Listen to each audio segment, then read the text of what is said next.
basically just like this car. You take a new or used donor engine, transmission, and rear end, and a couple other parts, and you swap them over to the new body.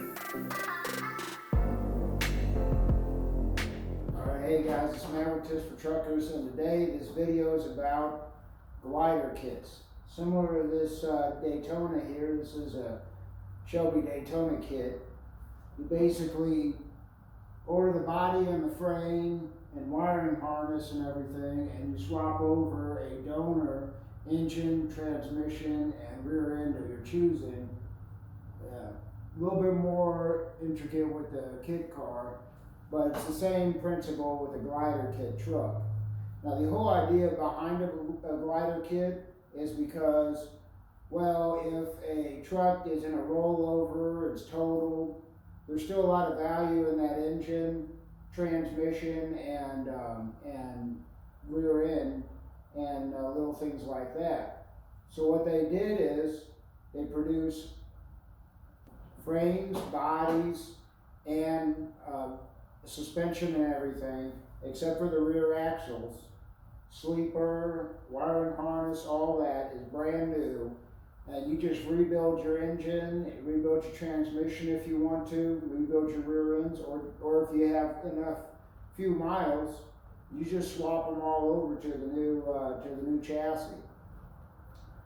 That's the idea behind it, but and that's what it was mainly for years and years and years. But in 2010, people wisened up, realized, hey, I can order a brand new truck, have a brand new frame, body, sleeper. I don't have to do any body work, and I can swap this old 92 engine or whatever, cat, that runs really strong and is a lot more reliable than these new emissions engines.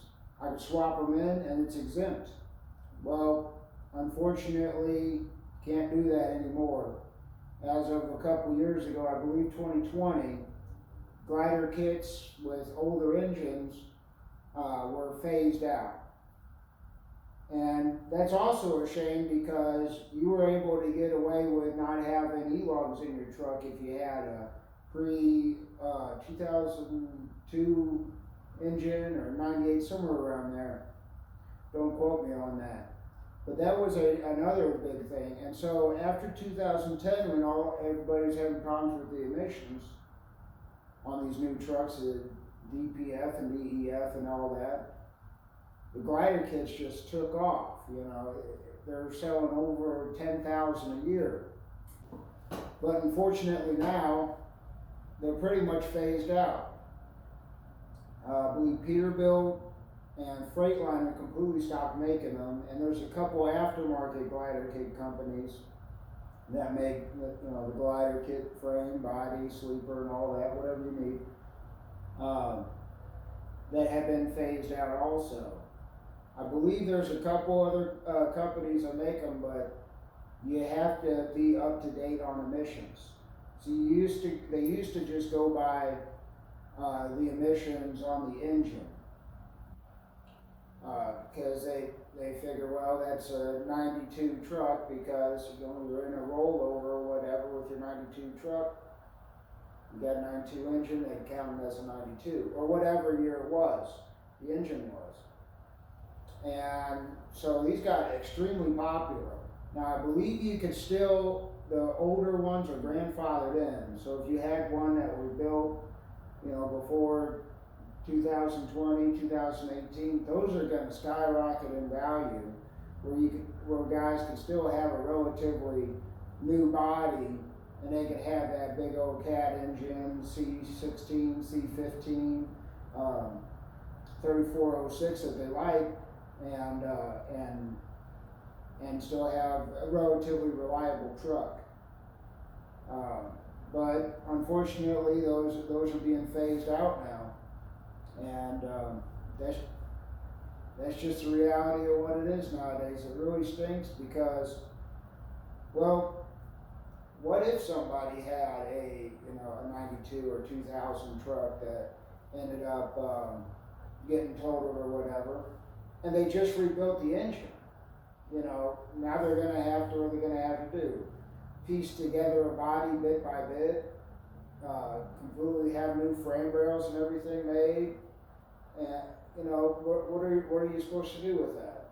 But unfortunately, that's the reality. But I just wanted to give you a quick video about what a glider kit is. And like I said it before, I'll say it again.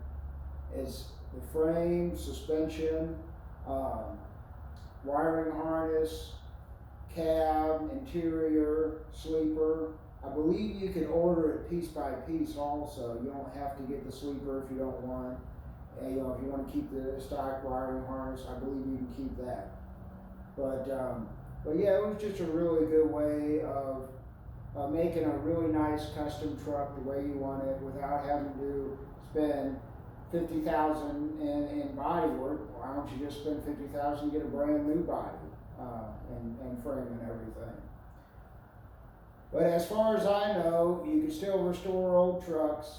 It's going to cost you an arm and a leg, and you can still have your old engine. Unfortunately, that's what we're going to have to do nowadays, and it's a shame because these glider kits are pretty cool, just like these kit cars. And luckily, this is still exempt from emissions, and actually got a 1965 title on this one, so it will be exempt forever, and I don't care what the government says, I'm keeping this car without the cats. But anyway, yep, that's basically what a glider kit is. So hope you enjoyed this video. It's a shame they're not around anymore, but maybe you can get your hands on a slightly used one that's done really nice. But prepare to pay a pretty penny for one. And all you guys that are restoring all those antique trucks, like my boy Rudy over at After Dark Creations, we appreciate you guys. Keep up the good work, and look forward to seeing all these custom trucks that you guys got coming out.